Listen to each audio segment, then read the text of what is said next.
Brunch fam, what's going on? Chris here, your favorite or maybe your least favorite member of the Brunch Breakdown, checking in before the episode starts to let you know about a special offer that we have for all Brunch Breakdown listeners. We have put together a comprehensive guide to dealing with your family over the holidays, and you can get it right now at 25% off. Go to substack.com/The Brunch Breakdown podcast and enter Brunch25 as the discount code to get 25% off of that guide. And also, that's complete bullshit. No, I'm checking in here because my internet got all messed up at the beginning of this episode that you're about to listen to. Because of that, I need to introduce the episode and let you know what the hell we talked about for the first 1 to 2 minutes until my internet started to cooperate. I recorded in Studio B, which stands for Studio Bitch, and my internet apparently doesn't work up there very well. So Dee Dee started the episode asking us about what your favorite app is. And I had to text the guys to get their answers because I literally did not hear it when my internet cut out. So Dee Dee said that his favorite app is Headspace. Dan started off by saying Realtor.com, which is classic Canoperties, right? Anybody who listens, like classic Dan. But then Dee Dee started talking, and Dan realized that Untapped is actually his favorite app. Once they said those things, then the internet started working more around the time that I started talking, which is classic because save the best for last and the most important for when the internet actually works. So we're going to dive into the episode kind of like mid-thought, mid-conversation, midstream here. And the rest of the episode, I promise, is going to make sense. I hope you enjoy it. Just to be clear, that Substack thing was a joke. We don't have a Substack. We can barely put together sentences. How do you think we're going to write a comprehensive guide? But good luck with your family over the holidays. We're actually going to talk a little bit about that in this episode, and I hope you enjoy it. Let's dive in. I keep getting that my connection's unstable, which is strange because I'm the one recording here. So if I freeze, I don't know. We'll see what happens. Hopefully it records your guys' voice. Life in Studio B. My favorite app is the podcasting app. Like Apple Podcasts. There you go. Okay. Yeah. That's the one I think I probably spend the most time on because, I mean, it kind of sits idly by, while it does its thing. But I feel like I get the most benefit from that one. I learn things on that one. I don't know that I could say that about many other apps that are on my phone. See, that's the reason I asked it, because why is that such a hard question? Why is that such a hard question? It's like, I know we have a ton of them and you can download an app at any minute. Like, you guys will be like, oh yeah, here's the app, I'll download it, see if I like it, whatever. But it's such a hard question. Like, you would have thought someone was asking me like one of those crazy like SAT or ACT questions where like, there's 6 people in a parking lot in Wisconsin and blah blah blah. It's like, how many people have orange shoelaces? And you're like, what? Yeah, it's like shit like that. And I honestly, that's how I felt when I heard it. But I don't know why. But I think there's just so many apps we use that like we don't really like. Yeah. And that might be why it's hard. Maybe. Yeah, we use them just to use them. And even though, we're using them the most, it's certainly not our favorite. You can go into your settings and see which apps you spend the most time on. And you're like, gosh, well, I hate these apps, but damn, do I spend a lot of time on them. Jeez. It's true. Interesting question. Yeah. It shouldn't be that hard. Shouldn't be. But here we are. You're welcome, boys. Thanks. It's the Brunch Breakdown. Dee Dee out here in Los Angeles. Chris and Dan are in stormy Pittsburgh right now as the world keeps showing me on my NFL Sunday ticket, because I was watching the game and then they were just like, then I went to do something and it came back and it was like, game's delayed. I was like, what? Bomb drop or something? I don't know. Yeah. But classic December thunderstorm here in Pittsburgh. Classic. Get it. All right, well, today on the show, we're talking college football playoff that was just announced. Spotify Wrapped, we're going to go through those. And we've got a fun topic. Name a movie character who technically isn't a villain, but you consider them one. We're going to talk about that and music and beer and more. It's the Brunch Breakdown. Dan, you kind of told everyone where they can find us already. So make it quick. Yeah, right. Everywhere, right? Your favorite app. Your favorite app is where you can find the Brunch Breakdown. If your favorite app happens to be listening, we're there. If your favorite app happens to be social media at Brunch Breakdown, we're there. If your favorite app happens to be YouTube or something video related, we're there. New episodes every Wednesday.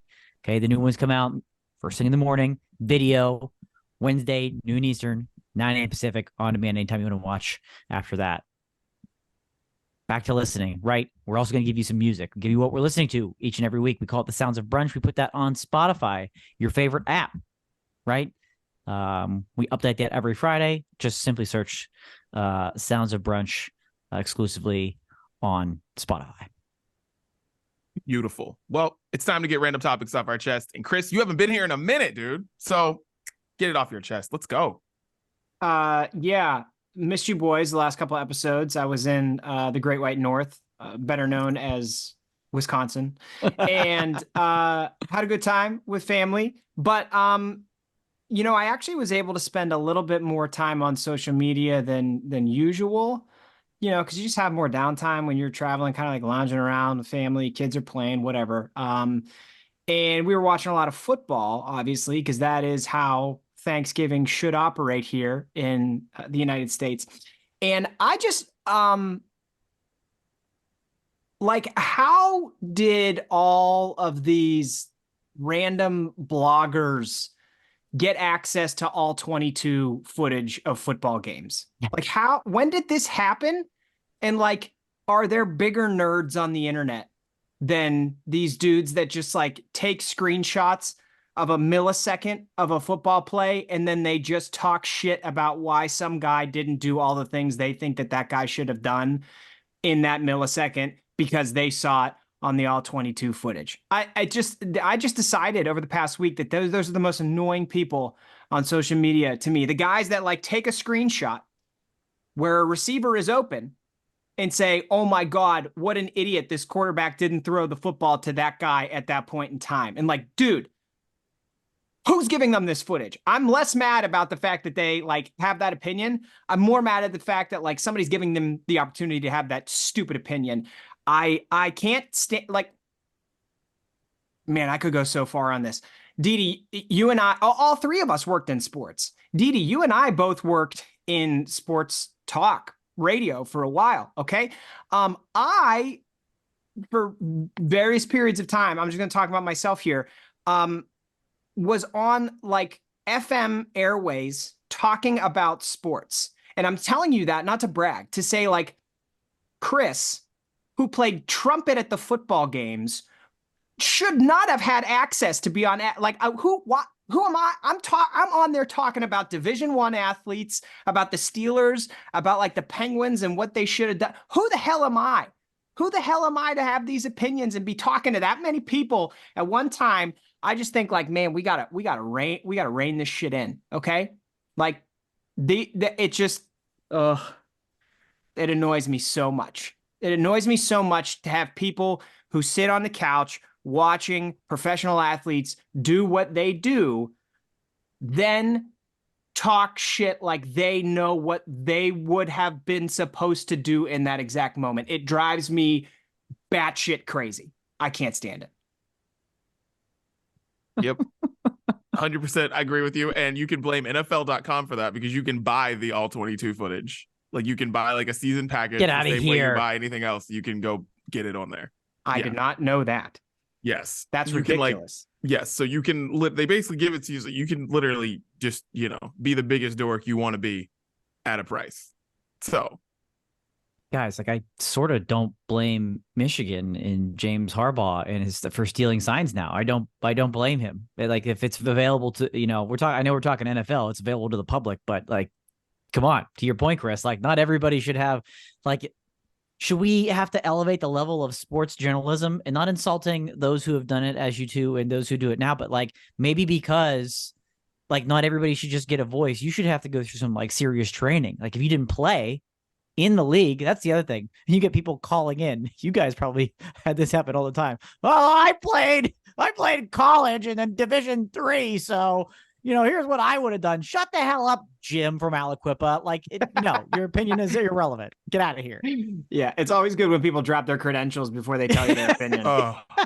Yeah, dude, nothing annoys me more than when people talk about offensive lines Because in all, like, in football, you can I can see how you can say something about a wide receiver, you can say something about a quarterback because they obviously have the ball all the time, but like line play, nothing about line play.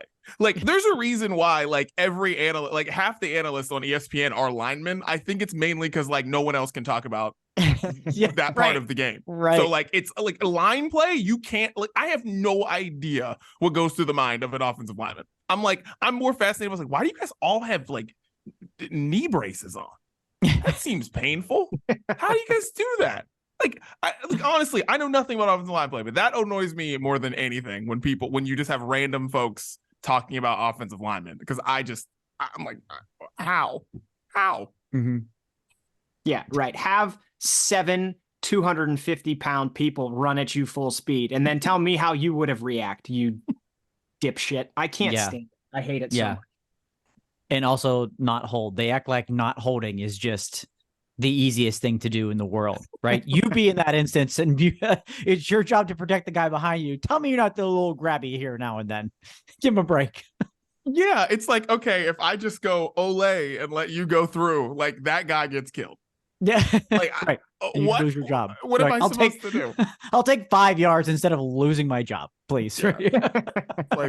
It's like, sure, Myles Garrett, you beat me this time. Go ahead. Mm-hmm. No.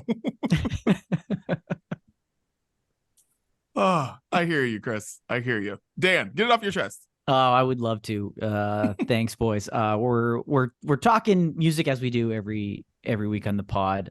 But naturally it's Spotify Wrapped season, and people, it's out there, it's everywhere, it's amongst conversation. It's literally on Instagram stories for the next week and a half. So be prepared, everybody. But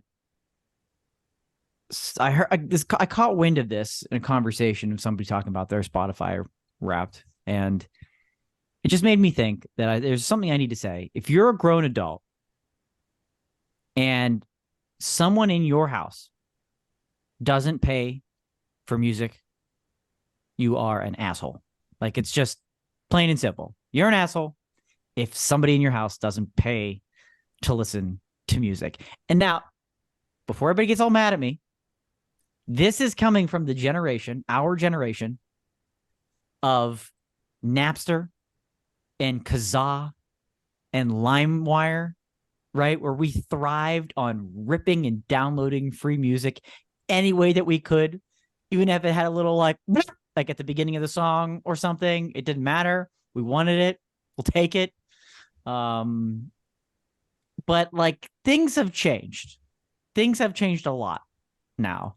We know what an artist makes for for music through streaming, right? The physical album sales are not really there anymore. Right? When's the last time you ran into a Sam Goody? Okay, so everything is streaming, right? They're making cents on those cents on the dollar for streaming. Now, I'm not saying these big artists need more money. That's not why I'm here to preach for them. But going back to a topic that you and I covered last week, Dee, about, merch prices are ridiculous and through the roof. Everybody knows ticket prices are expensive and through the roof. Stupid expensive. It's because these artists aren't making money on the actual music, because people like you are still so snobby enough that you refuse to pay for music. This person I overheard said, I refuse to pay for music. It's like, are you kidding me? Are you kidding me? Let's be honest.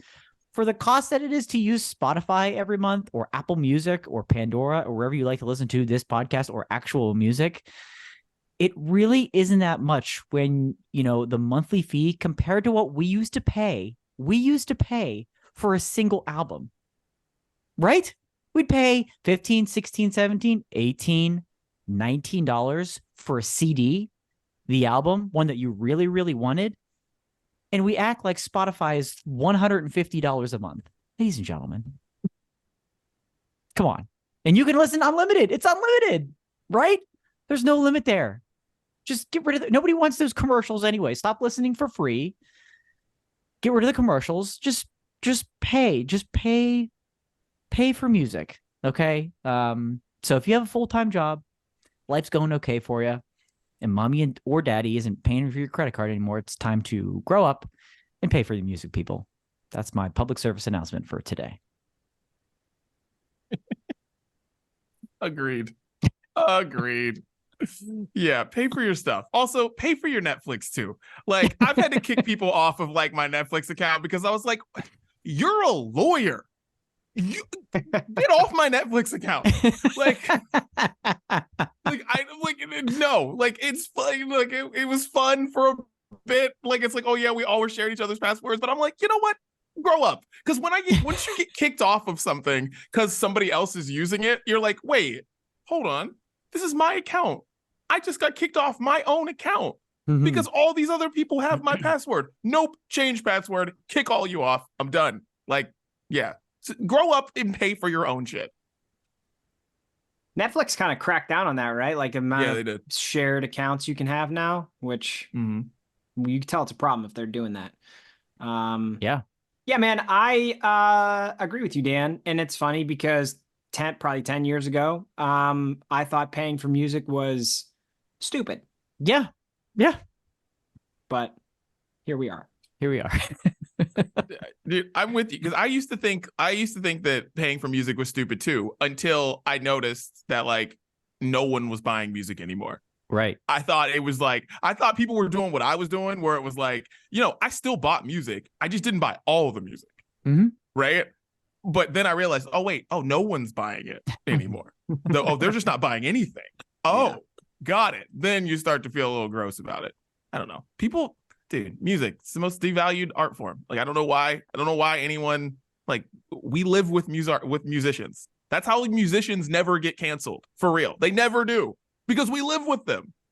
Actors, politicians, they all can come and go, whatever. But musicians, dude, like, they live with us. Like, it's a great point. I mean, we pay no money for it. Yeah. Great point. All right. Well, let me get this off my chest, guys. There's this thing, it's called cuffing season. And it goes on from right before November until Valentine's Day. And I want to let everyone know here it's already has started. So if you're in your 20s, you are probably too late to get out of your relationship until Valentine's Day. I'm sorry, you should have done this 2 weeks ago. But if you're in your 30s, you should probably get out now if you are leery about this relationship, because you can't get mad at grandma who's like dying, or your aunt or whomever, because they say, because the guy you brought or the girl you brought home, and they're going to say, hey, you guys going to get married soon? You can't get mad at them for that if you're in your 30s. You can't. I don't want to see you dorks on TikTok saying, oh my gosh, my family, they just keep asking me if I'm going to get married to my boyfriend of 7 years. Guys, when you're in your 30s, it's for your fair game. So if you don't want to deal with that over the holidays, okay, just break up with them right now. All right. Don't go through cuffing season with them. Do not do it all. Do not. Because I'm just sick of seeing people already talking about their grandmas and their aunts and their annoying family members asking when they're getting married. When, like, honestly, you're 35, you've been dating this dude for 5 years. Maybe you already have a kid by him. Y'all getting married? Don't get mad at grandma for that. All right. So break up with your person now. And that's all I got to say. Don't go through cuffing season. Yeah, don't get mad at other people because of the generational trends that tend to occur. Like, yeah, it's that time in your life, and if it's not that time in your life, well, I mean, people are still going to ask about it. Sorry. Yep.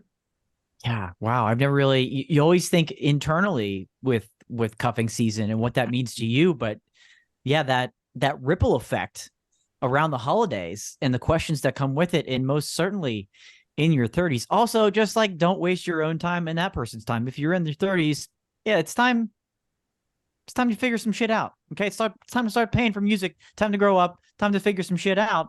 And don't get mad when that question comes around. So don't set yourself up for that. Like the Venn diagrams, and there's like that. Do you think that part in the middle is like people that are angry about this and they also don't pay for music? Do you think that's like most of them? And how close is that Venn diagram to people who watch all 22 film? Yes. Where are we at? I feel like we hit it. I feel like there's a lot of people doing the same thing. It all came together. That's where they are. That's where they live. Those people. If that's you and you're listening and you unsubscribe, I get it. Sorry. You're paying for all 22 film, so you can't afford Spotify, and therefore you also can't afford an engagement ring. Yeah. There it is. All right. That's where they live. Right there in the hearty middle. My God. Oh, I love this podcast, guys. Let's talk some beer, guys. Chris, what are you sipping on, man? So I'm going to tell you about a beer I had when I was in Wisconsin. It's actually a beer that I took up there from Pennsylvania. This is from Evergreen Brewing, and it's Deuce Juicy, which by the name you could guess, Deuce Juicy. Deuce is a double IPA. Don't say that the other way. No, we're not. No. No. I did not have that in Wisconsin. Double IPA, very, very juicy, tropical fruit, all that good stuff. The story about it, though, is what I want to tell because at Lambeau Field, I don't know how many people are familiar with this. I went to a football game up there, and it's like just a major NFL franchise in a neighborhood is basically what we're talking about. So we got there and parked like for free outside of somebody's house, which was amazing, brought our own beers, and then had like a 5-block walk to the stadium. I didn't know what to expect, right? I thought we were gonna be walking around for a little while. So I was like, I'll bring something that'll tide me over.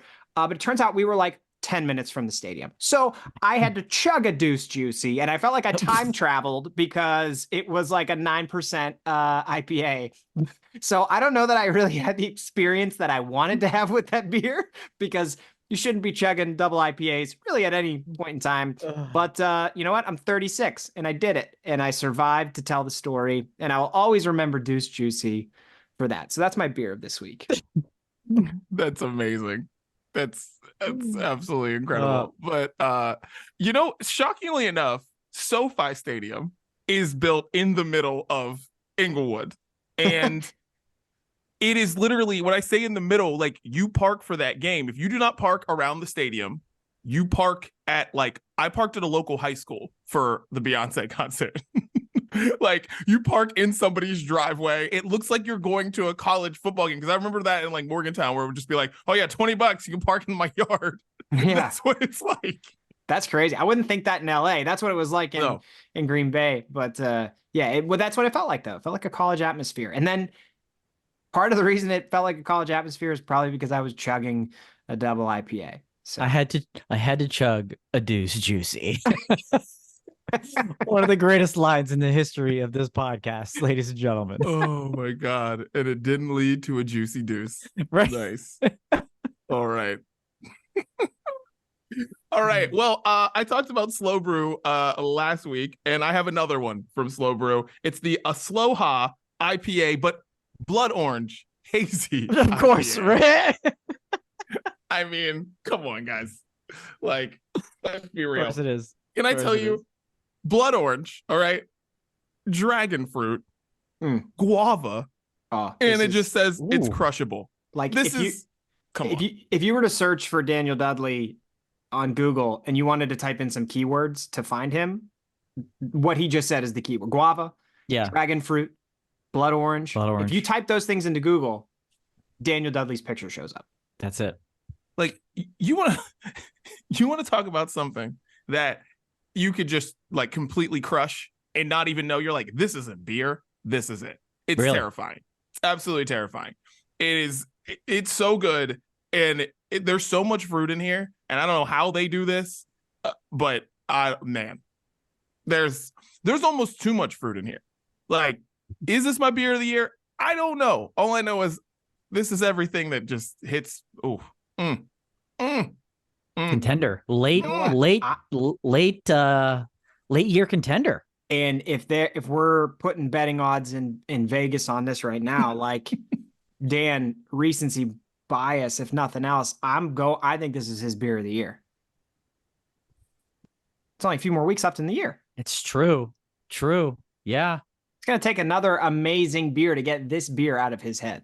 I'm trying to think. Yeah, I don't know if there's been another beer this year that's really had this type of impact that's hit all of those flavors. You know, the blood oranges, the pineapples, they've all been there. We've been there. You know, we've heard about them. But this one, yeah, crushable, that good. Oof. Okay. And you're usually not a big repeat, brewery guy. And here you are. You know, I like to play the field, but yeah, I like the slow brew last week so much, and then this one, oh man. Woo. Okay. Woo. All right. Good stuff, boys. I've got an interesting one this week from Necromancer Brewing. I believe this is actually a collaboration.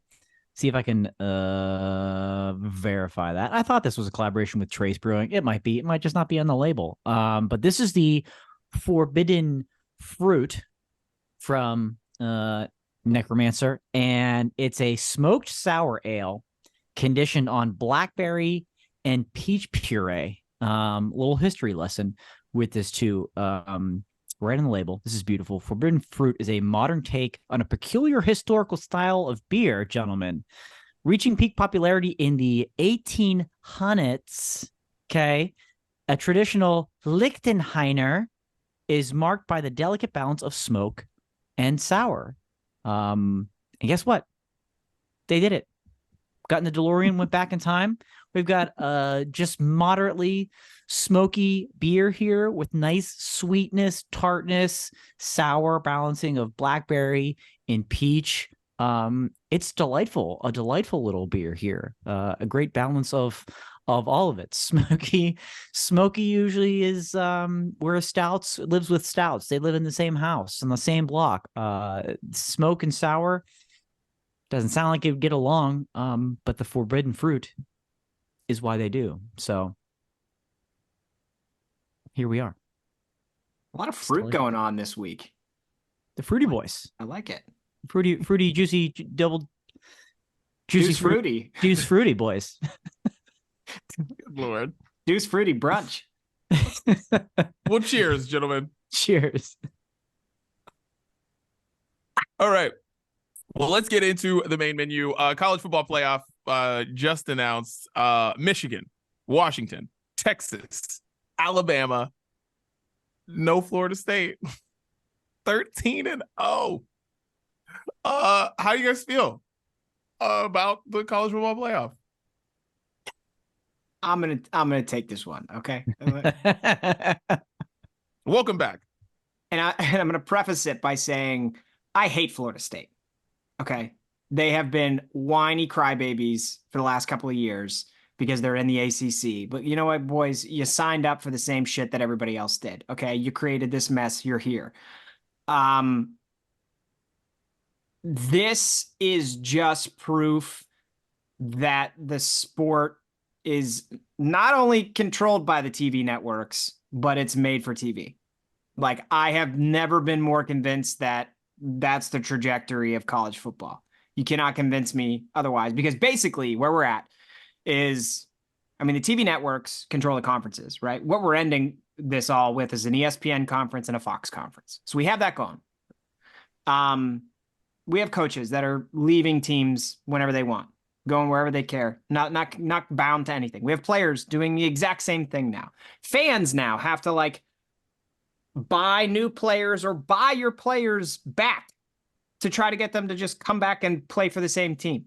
There's all kinds of chaos happening. And now we've ended this season with this scenario where, like, also you could do everything you were supposed to do, but a group of people who are going to give something to a TV network for a TV show to tell people about a playoff that's going to be played on a TV network, they're going to tell those people who the teams are, and we do this.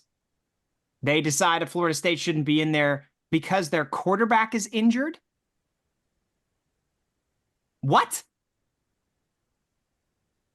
You can't be serious.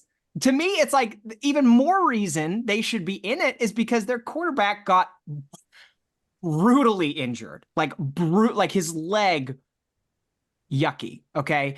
And the team has still continued to win games with a second and then third string quarterback. That should be even more reason to say, like, this is a really good football team top to bottom, and they should be in this thing. But we have a group of dum-dums that get in a room and convince each other that they're smart. And they say, like, well, yeah, they won all their games, but like, I don't know, this guy's injured. And then like, well, Nick Saban, okay, we'll just put Alabama in. Like, go to hell. I hate it so much. It's becoming harder and harder and harder with each passing year to take college football seriously, to like really want to invest your emotion in it. And this one is, like I said, I hate them, but imagine if it was your team. Mm-hmm. That makes sense. That was part of my initial reaction, but my thought process went somewhere where, like, 90% of people aren't talking about. Georgia's number 6. Number 6. That's what I was saying. Are you serious? Are you serious? Like, listen, I know they lost to Alabama in the SEC championship game, and they didn't look great, right? But what? 1-6? You think if Georgia and Florida State played, Florida State would win? Are you kidding me? Like, listen, on the outside looking in, I can kind of get the argument. There was some chaos this past weekend with Texas, with Alabama, and then you have that whole head-to-head thing where Texas already beat Alabama. So you have to consider that in the equation. Did either of them do enough to get in? Alabama, obviously the answer would be yes, beating Georgia. Washington, moving up, beating Oregon, yes. Texas, what do? Impressive, monumental win, exiting the Big 12. Are they worthy of getting in? It's worth the conversation. But then you're just like, well, Georgia, that wasn't very good. So we're going to put you at 6.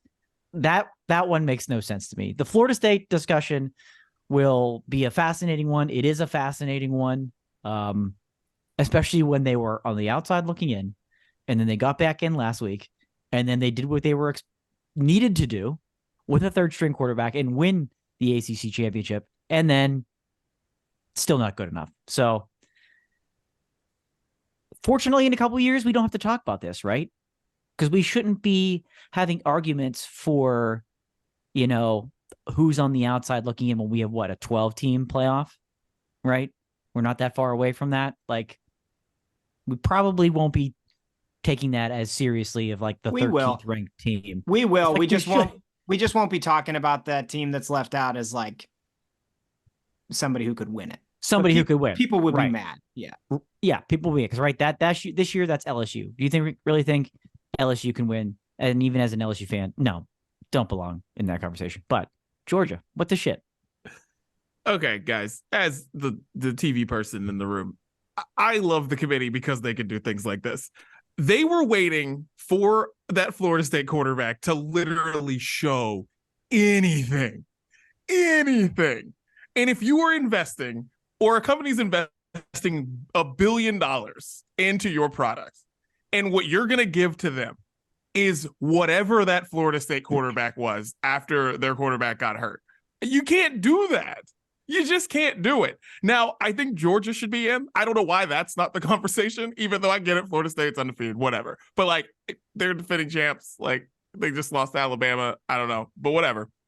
Yeah, I'm looking at if you look at it as a TV show, here's what we have the possibility of happening, guys. We have a possibility of this kid. What's the quarterback from Texas? What's his name? Quinn Ewers either becoming a superstar, or he possibly gets hurt. And guess who comes in to save the day?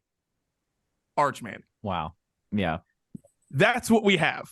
I am so hyped for the possibility of somehow Arch Manning coming in and saving the day. Ratings through the absolute roof. Like, I think as a TV show, they made this work. It sucks for Florida State. And also, I still am in favor of them doing a +1. I am still not in favor of 12. They showed what the 12-team bracket would look like. And I was like, so you want to see Penn State again? You want another SEC team in here? It's like Ole Miss. Like Mizzou. We're really excited about this, guys. Once you get past 6 in most years, there's no conversation. Like, I don't even want to see Penn State accidentally beat someone. I don't want to see one of these teams. No, I'm good. Yeah. It's weird when they look because the playoff starts. Is it next year or the year after next? Next. Soon. Yeah. Next and I'm like, Mm-hmm. yeah, I don't want 12. And seeing it this year, even though it's close and one loss, everyone what this season was, I'm like, I'm good on 12. I got more scared about 12 today than I did about anything else. I was like, oh, just put everybody in bowl games. I miss bowl games. This should matter. Like, you know, like people, if I get Florida State being mad, but yo, Auburn, it's happened to Auburn, you know, they still went undefeated. They bought themselves rings. They were happy, you know. Florida State, do the same. You just can't be on the TV show because your quarterback's there. Well, you're right. I mean, like, if you're trying to get the best TV show, they absolutely made the right choice knocking Florida State out. Just makes my heart hurt, man. As like my favorite sport of all time, and it's like you're seeing it no longer be that. Because like the game, like what you do, what your team does doesn't necessarily matter. Like that sucks. Should this should they take a note from the NBA in-season tournament and win differential matter? Should we start putting that in the equation? We maybe make it semi-computer, semi-committee. It's the Venn diagram again. We bring it all together. Bring back Something the like BCS. Let the BCS pick the 12-team playoff next year and get rid of whoever the hell is picking. No. I don't even know. No, bring back the BCS just to 2 teams. And then we can care about bowl games again. That's all I want. Get your 2 teams, your national championship game, and then Sugar Bowl's back, Fiesta Bowl's back, Rose Bowl's back. Everything's just back. Like, I'm cool with that. Let we did the ChatGPT pick the teams. Okay, cool. Let them pick the teams. Sure. Like, They could be cool sponsored. Trust me, it will be. Like, I'm cool with like just picking 2 teams and being like, that's your national championship. All right, now everyone else, we can just go back to having fun on New Year's Day. Like, no one cares about those bowl games anymore, and it really bums me out. Like, there's a whole generation of people who are like, yeah, don't care about anything but the playoff. And then they're not going to care about anything once it goes to 12. And you're like, that kind of sucks. Like, I remember throwing a party for like the Gator Bowl. Like, bowl games used to be fun. Now it's like, oh man, like a team has a good season, and they're just like, oh well, what are they going to do next year? They're going to be in the playoff next year. It's like, no, like they're just in a cool bowl game. Like, now let's worry about now. And I don't know, playoff is a lot, but it sucks for Florida State and Florida State fans, because if this happened to West Virginia, I'd be bummed. Even though last night everyone on the internet who has any kind of credibility in sports was all saying like, Florida State's out, guys. Like, it was almost like they were warning. It was like they got the message from the committee, like, guys, I need you guys to start getting people ready for this, because it's gonna happen. Because it just seemed like every single person on Twitter last night was like, yeah, this Florida State's out. Florida State's out. Just felt like there's somebody hit the bat phone. Yeah. And we talk about this being really about a TV show. And Chris, you referenced the 2 networks that are basically spearheading it. Did either of you watch the beginning of the broadcast for the SEC championship with Georgia and Alabama? Because CBS threw themselves a funeral for the SEC, moving completely over to ESPN. They threw themselves a funeral. They brought back Vern Lundquist for the intro. It was like, for the last time on CBS, the SEC championship. I was like, the conference isn't going away, you guys. Like, chill out. No one will care. No one will remember. It won't matter when the game is on ESPN next year and the SEC is a bigger and better conference. Like, sorry, just get over it. We're not tuning in because the game's on CBS. It was a little much for me. I'm going to miss it being on CBS, though. I kind of felt it yesterday. I was like, damn, that sucks. Did you? Yeah. Like, I like the games being on CBS. I don't know. There's something about it. Like, I don't know. What I don't need CBS is is the still Big gonna Ten have- on CBS. I don't need that. That I don't like. That makes me uncomfortable. They're still going to have football games on CBS. Mm-hmm. Yeah, but it was just like a nice, like, you knew where Alabama was on. You know, you just know if there's a big SEC game on, you're just like CBS. Just something about, you know, hitting channel 2 or whatever channel your CBS is. Just be like, yep, I know there's an SEC game on. Now it's like, you know, ESPN's got a million different things on. You're just like, all right, we'll see. I don't know. I like tradition. Damn it. I'm getting old. This is just shows I'm getting old.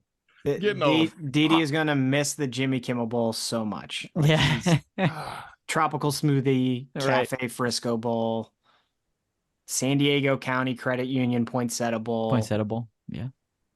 R.I.P. Legendary. All of them. Legendary. God damn it. Anyways, well, can't wait to watch the college football playoff. We're bitching about it. We're all going to watch it. Yeah. Well, let's get into our Spotify Wrapped, guys. Or your Spotify Wrapped, as I don't use Spotify. I use Apple Music, and they have their sad day of putting their list out that nobody cares about. But I'll tell you mine. Anyways, who were your top artists, guys? So for me this year, it's always an interesting year for me when 21 Pilots doesn't release an album. Because really anybody's a contender for top artist. Really, it's open to anybody. So I really didn't know going into my Spotify Wrapped coming up. I had some ideas and I wasn't quite sure how it was all going to shape out. But my top artist will go in. I'll do it in reverse order for a little bit of drama. Actually, add some drama to the effect. Number 5, Quid 92.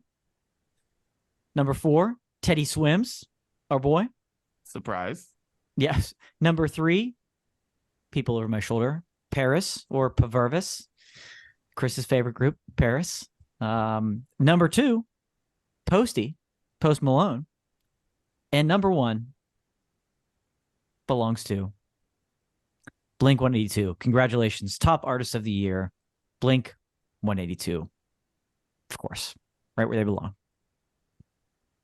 What about you, Chris? How'd you shape up? Blink 182 was my number 2 there, Dan. So right there with you. Our ears were enjoying a lot of the same music this year. Indeed.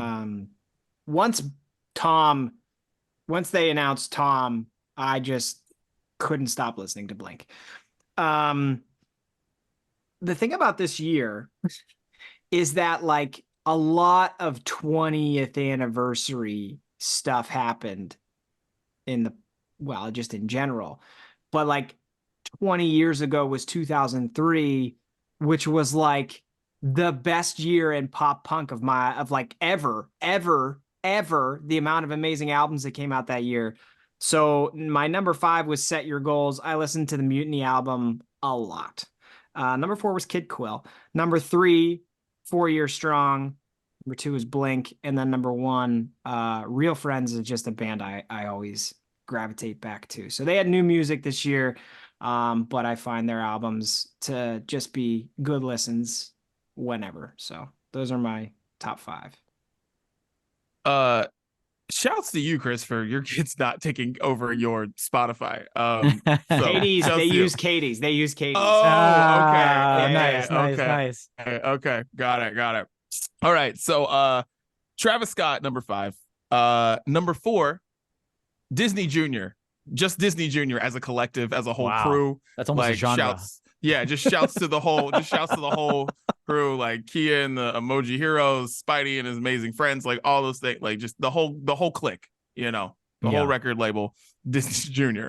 Beyonce, number 3, Teddy Swims 2, and Drake, number 1. And I was shocked by that when I saw it, because I was like, oh yeah, I guess it does count when I just listen to random Drake songs in my car. Because I was thinking about like new Drake music, which I haven't been absolutely in love with this year.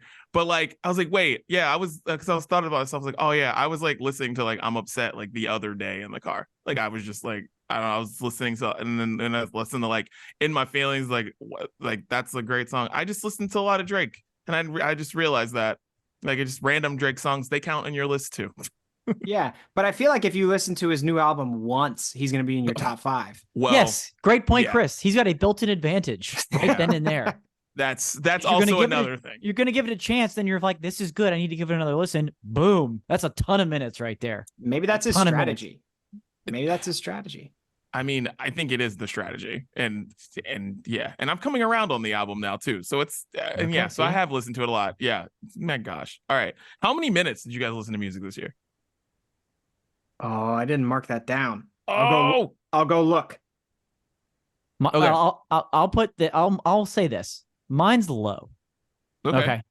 It's low. I don't have the freedom that most bums do, where they can just listen to music all day while at work.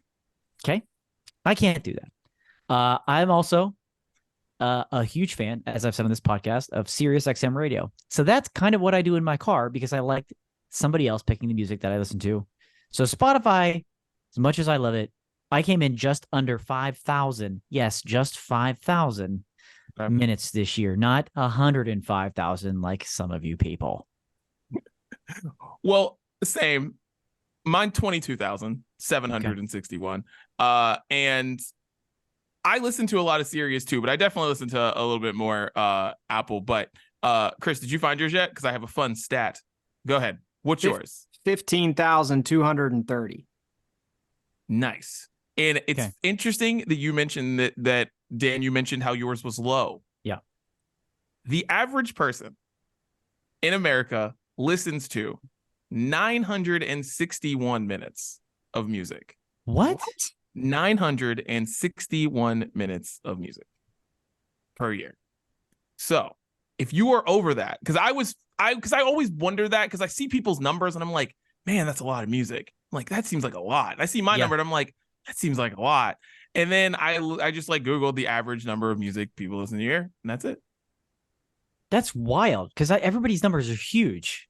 That's crazy. That's not even a day. Dude. There's 1,440 minutes in a day. A lot of users out there that just aren't. They're there for Michael Bublé Christmas, and that's it. And then they're out. Can you imagine if you didn't spend, like, you couldn't say, I spent one day of this year listening to music. Oh, wait, I said this wrong. I apologize. I said this wrong because I know I said minutes, didn't I? You did say minutes. Is that hours? Hours. Okay, wait, that totally changes things. It changes everything. All right, let's calculate. Wait a second. 961 hours? 57,000 minutes? That changes everything. That because I just looked this up again because I was like, the number seems low. And now I'm like, God damn it. I just messed this up. So we're all very low. Because I full messed that up. You made me feel good about myself for a while there. Now I'm starting to think that this number's wrong that I found. But it was on Ryan Seacrest's page. So like it came from iHeart. Gotta be true. He would never lie. But then I'm like, so then I guess you just count everything then. Passive listening. Like complete passive listening. Like when I'm in the elevator and Gavin DeGraw's playing, that now counts. Yeah. So, okay. Dang it. Well, all right. Well, I was so amped with my stat and then realized my stat was just wrong. We went on a roller coaster together there. Yeah. Ooh.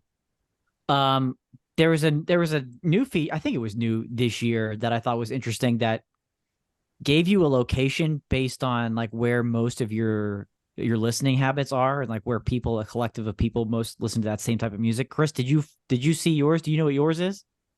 It was Pittsburgh. It was Pittsburgh. Jeez.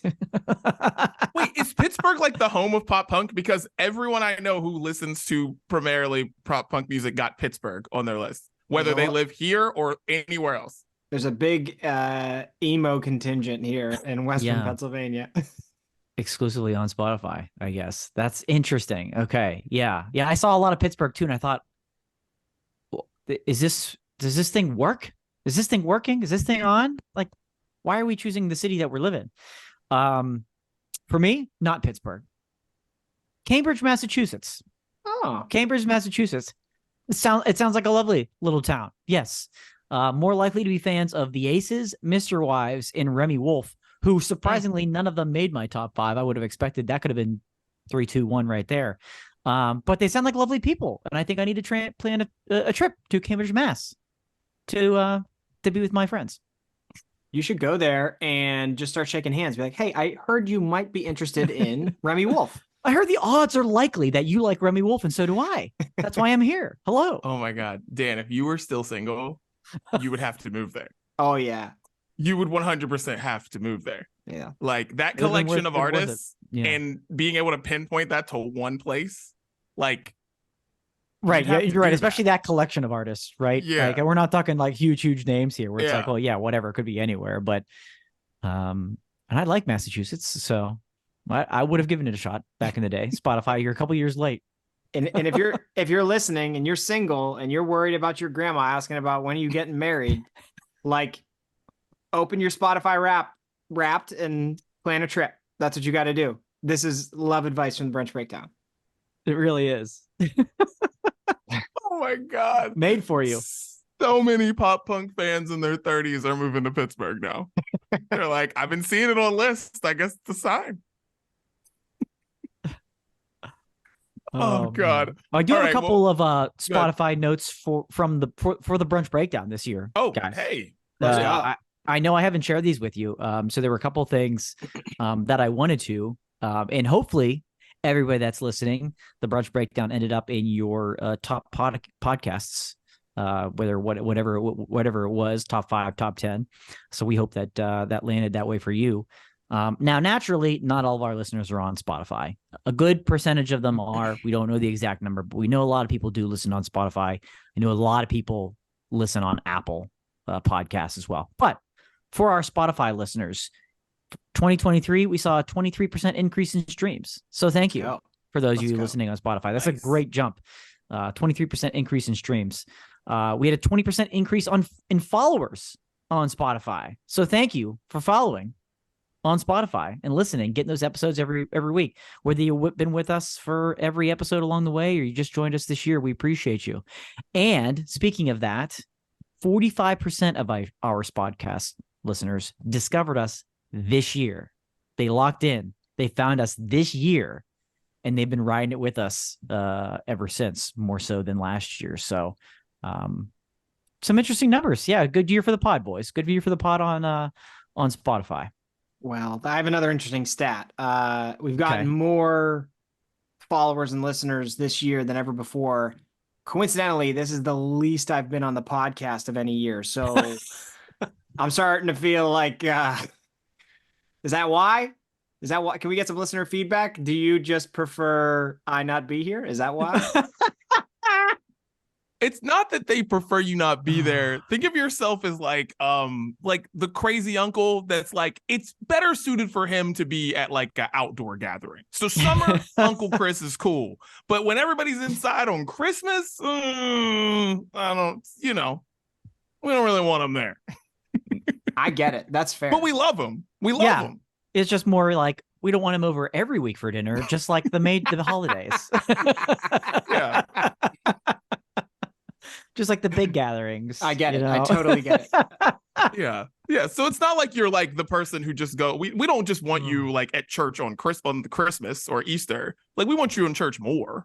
You know what I mean? Yeah. Like, yeah, we don't just want you for the main ones. So no, this makes sense. Oh God. Well, we'll be talking more music as the brunchies are on the way.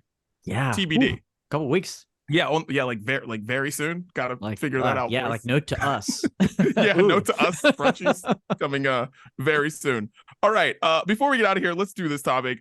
Name a movie character who technically isn't a villain, but you consider them one. I'm gonna start because I've been saying this forever. Annie.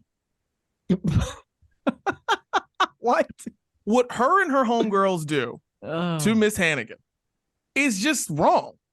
Like, it's like, and maybe I've gotten more strongly about this because of like, since I'm being a parent, but like they're up in the middle of the night, just singing songs, banging brooms on the freaking ceiling, on the ground, doing all these dancing and it's like, what are you doing? We live in an apartment. It is a neighborhood. What are you doing? And it's like, people are like mad because like Miss Hannigan, like, no. Annie, no one wants that in their house. And then she acts a fool whenever she gets to the mansion too. Like, no. Annie, villain. I did not see that coming. Nope. I'll go next. Gordon Bombay. Oh, yes. Oh. Yes. Bro, he's like, he starts the whole movie series as an alcoholic. Okay. He's a lawyer, like fighting for the wrong side, and he's sleazy about it. He's mean to the kids until they like show some he's mean to the kids until he's forced to be nice to the kids. Okay. And then like as the D1 to D2 like goes into D2, he's a dick again. D3, he doesn't even coach the high school team. Like he ends as a nice guy, but such an asshole along the way. Yep. Good pick. Good pick. Wow. Great pick. Great pick. Yeah. Ben Stiller's character in The Heartbreak Kid. Like he is a dick. He is such a dick. Right? The whole movie is based on him being an asshole. On his honeymoon. Tempted in falling out of love with his brand new wife and in love with this complete stranger he met on the beach. Yeah. Are you kidding me? Are you kidding me? Like, if you really didn't love your wife, you probably should have figured that out and not just rush into things because grandma was getting on your nerves asking at dinner, when are you going to marry this girl? And you rushed into it. And that's what you got yourself into. So you got to get out ahead of time. Don't go through that mess afterwards, ruin that poor girl's life and her honeymoon. Everybody ends up happy at the end. No, Ben Stiller, jerk in The Heartbreak Kid. Second one, Belle's dad, Maurice, in Beauty and the Beast. What? You serious? 100% villain. Like, he's so stupid and like gets himself into trouble. She has to save him. And instead of being like, no, they're just going to take me, she's like, no, take me. I'll be your slave, animal, beast guy. Why would you let that happen to your daughter? I am a father of daughters. I would never let that happen. Never. Why would you do that? And then when he tries to save her, he gets in trouble again, and then she has to save him again. Dude, he's awful. Awful. And like, if there's anyone who deserved to meet like Daddy Warbucks and get a new family, it's Belle, not Annie. So anyways, yeah, Maurice, Belle's dad, villain. That's a deep one. He's not in that movie all that much, but you're right. He's kind of a dick. Oh, and then at the end, he's at the like the whatever wedding. So he signed off on friggin' her just being in this extremely violent, like, I don't know, like relationship. He just signs off on it. She's just gonna be with this guy who kidnapped her. Cool. That's what I would do too. Man. Yeah. Yeah. He's a champion for domestic violence. That's him. So that's Maurice. So whatever. Sorry if I ruined the movie for you guys. You're watching these deeper than I am. Okay. Yeah. My second one is both the parents in Home Alone. Like, and everybody should understand this one, but like, you know, the movie paints the wet bandits in 1 and the sticky bandits in 2 as the villains, but none of that happens if you're a responsible parent. Okay. And if you let it happen once, don't let it happen twice. Okay. I just hate it. And then like, I hate at the end of the movie how the kid is like, we're all hugging. Like, no, mom and dad, you jerks. It makes me so mad that they're all happy and in love with each other at the end, especially the mom who shoved them up in that attic. God, that makes me so mad. It's true. It's a good one. I feel that one. It's a good one. Specifically one. Yeah. Definitely the villains. Yeah. My next one is Jason Bateman's character in Couples Retreat, famous Comedy Central or TBS movie for those of you who are fans of cable. It's on all the time. So if you're not familiar with the movie, we're to give you a bit of a refresher. He basically tricks his friends into helping him pay for this vacation that him and his wife need. And he tricks everybody, and they end up at this resort where they have to go through all this therapy and counseling that wasn't included in the presentation. And he's just a selfish human being and constantly thinking about himself, and suckers his friends into this vacation that wasn't enjoyable to the very end when they're basically leaving. Like, get the hell out of here, and you're just worried about, you can't afford it, so you want your friends to pay for it. You can go to group rate, and you almost ruined everybody's lives. Jason Bateman, very, very beloved character in other instances, but no, I know you're up to no good. Love it. Last one, going back to Home Alone 2 specifically. Kevin McAllister is the villain. 100% the villain. Because what he does to those people at the hotel is just wrong. Like, it's just wrong. Like, the people at the hotel are just trying to get their money. They're like, what is happening? This guy just stole his dad's, got a stolen credit card. He's just ordering up everything. He's just making a mess everywhere. And of course they want him out of there. But what's he do? He makes it seem like he's shooting at them. What? Like, they just want to figure out a story, and he's just running around being a fool. I think that Kevin McAllister is really the villain in Home Alone 2. Parents in 1, but him definitely in 2. Like, there's just no way around it. He does pull a lot of shit in that movie. All right, my last one. We got this topic from a thread on Twitter, and I got this entry from that thread scrolling. The chicken Meet the Parents, like the Greg Focker's soon-to-be bride. Yeah.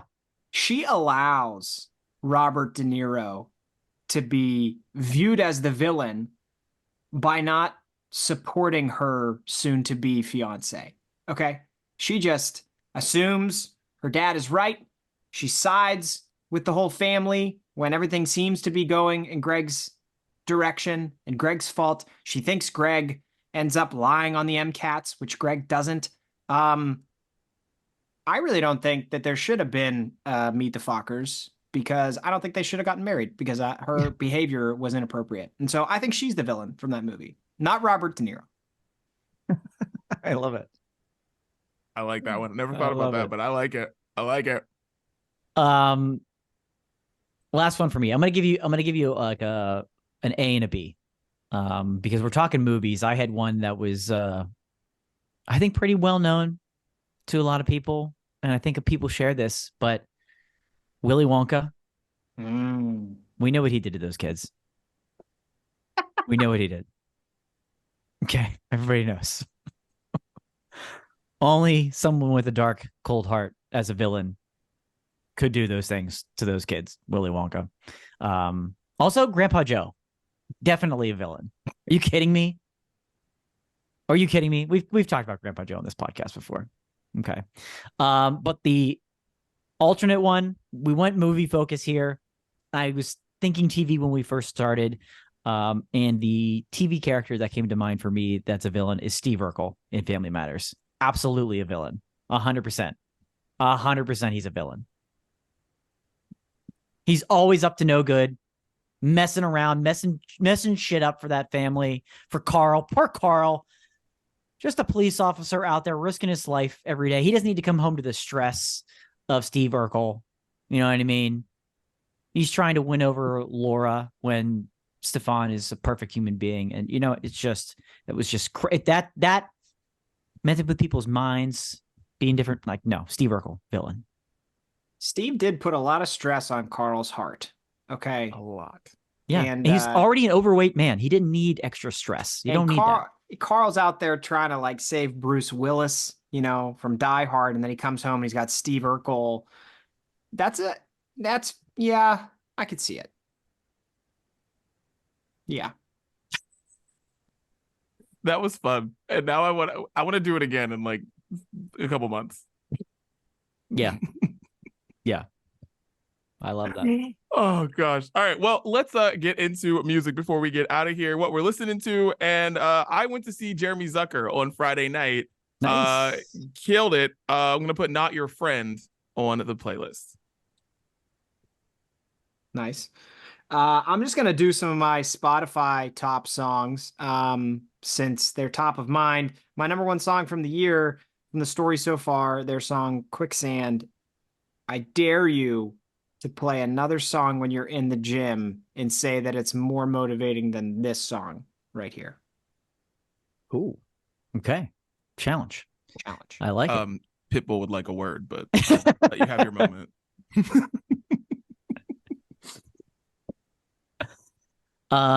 First one up for me is Murokai. Either of you familiar with this gentleman? He's a Kenyan, not quite. Kenyan, New Zealand reggae soul musician. Okay. And he brought in, did you gather all that? I was like, wow, also there's from a lot. Cambridge, Massachusetts. Yeah, right. This guy's got every demographic. It's unbelievable. He's hitting it. He's hitting it hard. I loved it. And he brought in fellow New Zealander and big fan right over here, Steel City Dan, Benny. Of course, he brought Benny in for this collaboration, this song called Love Cocoon. And I love it. It's super laid back. It's a jam. He's got a great sound and style, and Benny just adds a little bit of something that I always need and want and looking for. And I'm excited to check out more of his music, honestly. But they're record label mates, country mates, and Love Cocoon is exactly what it is. Check it out. All right.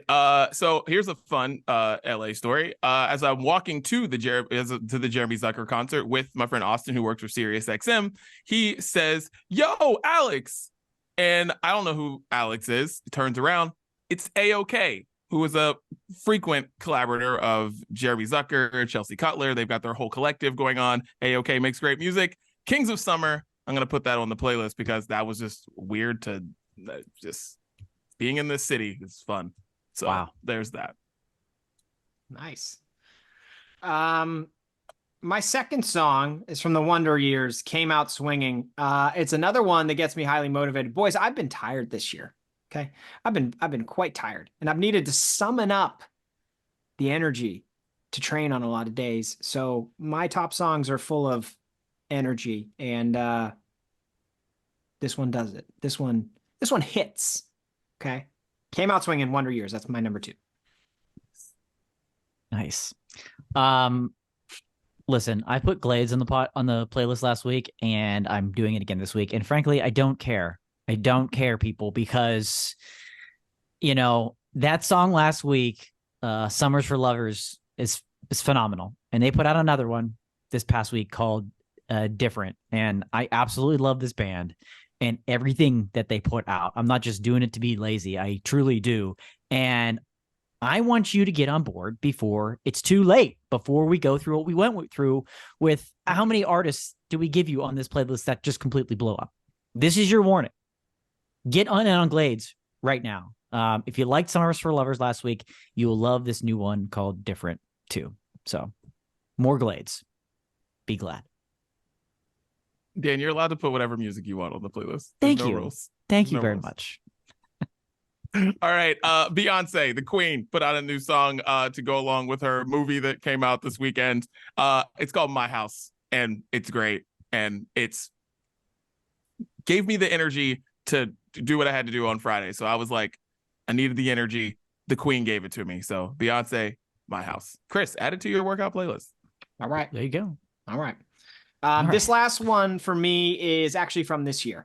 So WSTR came out with 3 Days Sober, which, do the math, Monday, Tuesday, Wednesday, 3 days sober. Yeah, the rest of it kind of falls out of control, but definitely my favorite pop punk song from the past year, 3 Days Sober.